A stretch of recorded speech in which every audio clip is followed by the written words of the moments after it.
This will be your Moving to Portland 2023 Midsummer Update. I'm going to talk about what's happening in Portland, talk a little bit about the news, talk about real estate, of course, and where am I at and why am I here? All that starts now.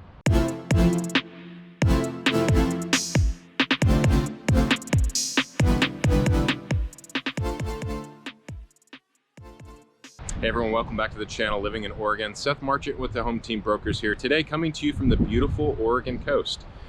I think it's almost sort of a rite of passage. If you live in Portland, at some point you have to visit the Oregon coast. It's about an hour and a half west of Portland, give or take.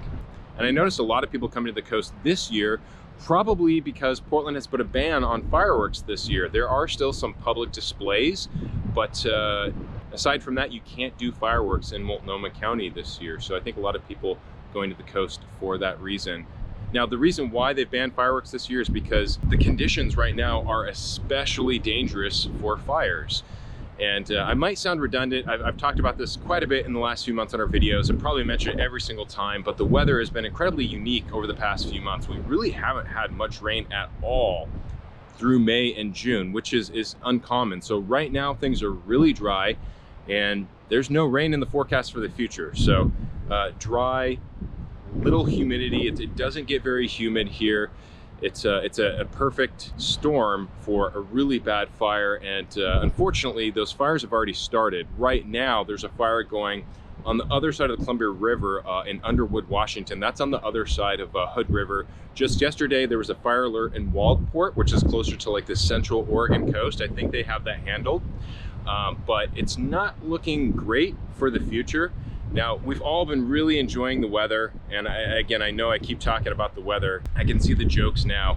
Portland man discovers sun, you know, so we've all really been enjoying the sun, but starting to get a little bit concerned because just 2 years ago, and I've lived here my entire life, that was the first time I've experienced wildfire smoke in Portland. We had fires that were so bad 2 years ago right around Portland that caused enough wildfire smoke to just completely engulf Portland. My wife was pregnant at the time. It wasn't safe for us to stay there, so we headed to the coast to escape the wildfire smoke. And that year wasn't looking as bad as this year is so far. So a little bit concerning with the weather, but that's where we're at. Now, as far as the 4th of July, there's a lot of festivities. A lot of the towns and municipalities around the Portland metropolitan area have festivities and usually things like parades. Same with the Oregon coast too. We just came from a parade in Gearhart. So there's a lot going on during the 4th of July. There's also a lot of fireworks too along the Oregon coast, at least especially along the northern Oregon coast.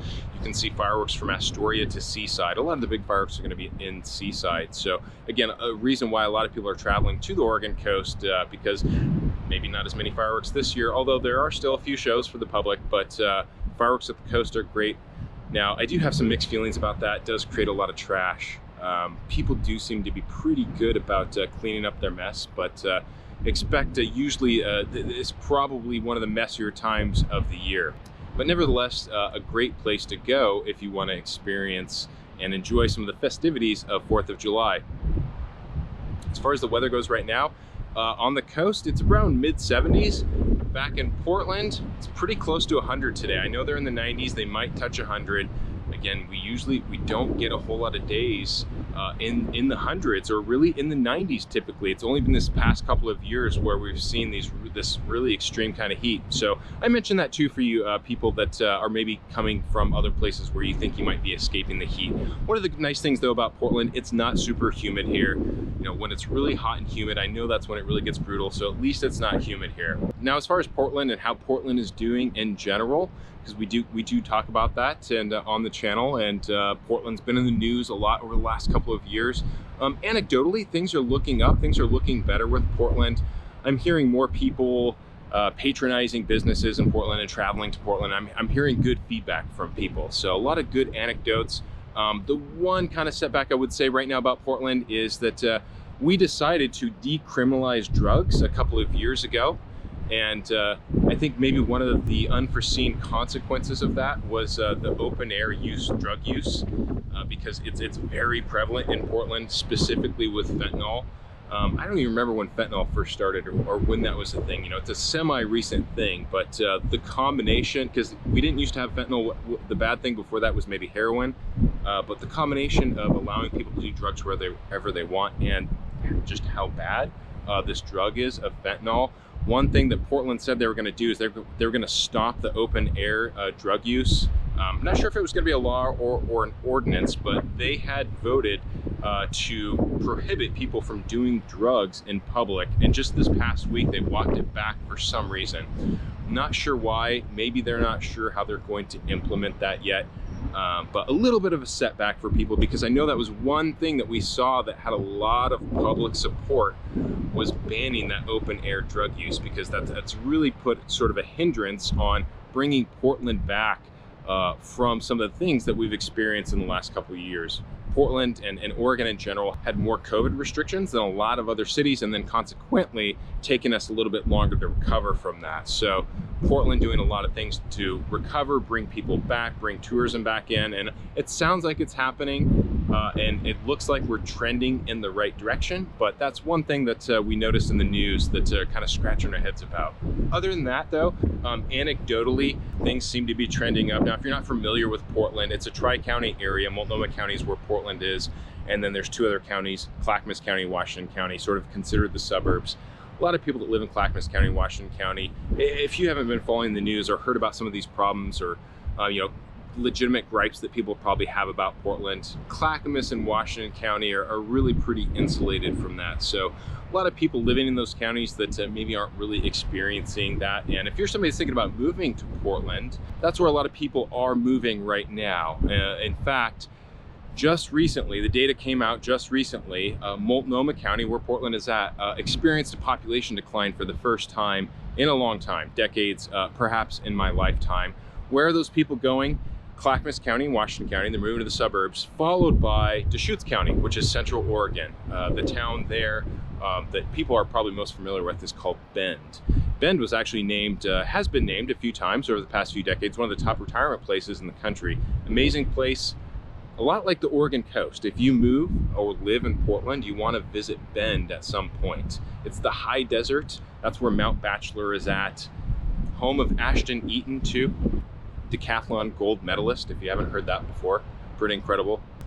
So that is one other thing right now that Portland is going to have to overcome, is they're not going to probably expect as much tax revenue. From some of the data I've seen, it's a lot more affluent people that are leaving Multnomah County for Clackamas, Washington, and Deschutes County. So they're going to have to overcome that too as well. But like I said, all in all, things do look like they're trending up for Portland. Now, as far as real estate goes, where are we at with the real estate market? Well, real estate tends to peak around midsummer, end of July, early August. And what controls that peak is the inventory. Most people in Oregon and many other places tend to move or plan to move right around the end of the school year, right when the weather starts to get nice. And then that peak kind of ends around August. So what we can expect for Q3 and Q4 of the rest of this year is kind of baked in from what we've seen in Q1 and Q2, which is to say rates are still above 7%. Probably not going to go below 7% at this point by Q3, unless the Fed changes something pretty quickly, which it sounds like they're not going to. So the market has gotten kind of slow. It's kind of come to a stall. Inventory has not risen over the past few months, which it typically would this time of year. There's been new listings, but the total inventory for the market has not gone up. So for a lot of people that are house shopping, it probably still feels like there's just not a lot out there. Anecdotally, for open houses, talking to a lot of realtors over this past week, open house traffic has actually been way up. It's been pretty busy right now. So it's a funny market where a lot of buyers have been knocked out by these higher interest rates, but just again, that inventory, that low inventory is just still keeping it competitive. But it is possible that rates might go up at least one or two more times as we inch closer to possibly a buyer's market. It's very balanced right now. Depends on the house, depends on the neighborhood. It probably is a great time for buyers. If you're a seller, it's really going to depend on the property. If now is a good time for you to sell. Now, if you have questions about buying, selling, anything about moving to Oregon, that's part of what we're here for. I'm a licensed broker in the state of Oregon. As much as I like making these videos for you, I'd love to help you move here. So if you have questions about that, if you want to call us, text us, email us, If you want to click the link below in the description, you can find all of our contact information below there, including a link to schedule a call with us if you want to do a Zoom and meet us that way. So kind of regardless of where you're looking, we'd be happy to help you. There's a lot of people on our team too. So if you've got an area that it maybe doesn't fall in the area that we typically cover, we can definitely pair you up with somebody else on our team. All right, and here's kind of what things look like on the northern Oregon coast, facing from north to south. I'm not gonna pick up that great on the GoPro, but you'll get a feel for it.